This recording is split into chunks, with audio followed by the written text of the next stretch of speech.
అండి నేను బెల్లపు సురేష్ని హైకోర్టు అడ్వకేట్ని.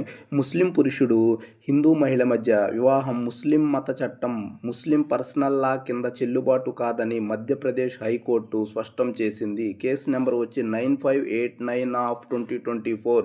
తాము ప్రేమించుకున్నామని ప్రత్యేక వివాహ చట్టం స్పెషల్ మ్యారేజ్ యాక్ట్ కింద వివాహం నమోదు కోసం వివాహ రిజిస్ట్రార్కు దరఖాస్తు చేసుకున్నామని, అయితే కుటుంబ సభ్యులు బెదిరింపుల కారణంగా తాము వివాహ రిజిస్ట్రేషన్ ముందు హాజరు కాలేకపోయామని, నిర్దేశించిన సమయంలో వివాహ రిజిస్ట్రార్ సమక్షంలో హాజరయ్యేందుకు రక్షణ కల్పించాలని కోరుతూ ఒక జంట చేసుకున్న అభ్యర్థనను హైకోర్టు తిరస్కరించింది.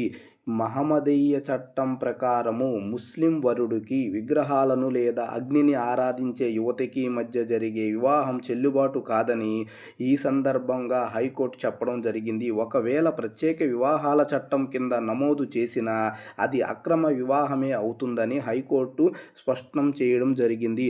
గతంలోనే ఈ విషయం మీద సుప్రీంకోర్టు ఒక కేసులో చెప్పడం జరిగింది. ఆ కేసు వచ్చేసి Mohammed Salid through LRs and others versus Sahamasuddin through LRs others decided. Case వచ్చేసి సివిల్ అప్పీల్ నెంబర్ 5158/2013 అనే కేసులో సుప్రీంకోర్టు క్లియర్గా చెప్పడం జరిగింది అంటూ ఈ సందర్భంగా హైకోర్టు చెప్పడం జరిగింది.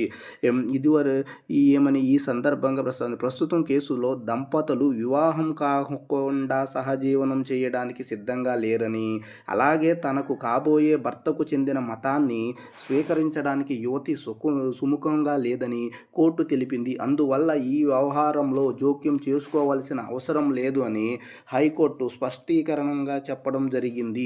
సో ఒక వివాహంలో రెండు పక్షాలు నిషిద్ధ సంబంధం కలిగి ఉండని పక్షంలోనే ఆ వివాహం చెల్లుబాటు అవుతుందని ప్రత్యేక వివాహ చట్టంలోని సెక్షన్ 4 చెబుతుంది అని హైకోర్టు చెప్పడం జరిగింది. సో మరిన్ని వీడియోల కోసం like and subscribe. Thank you so much.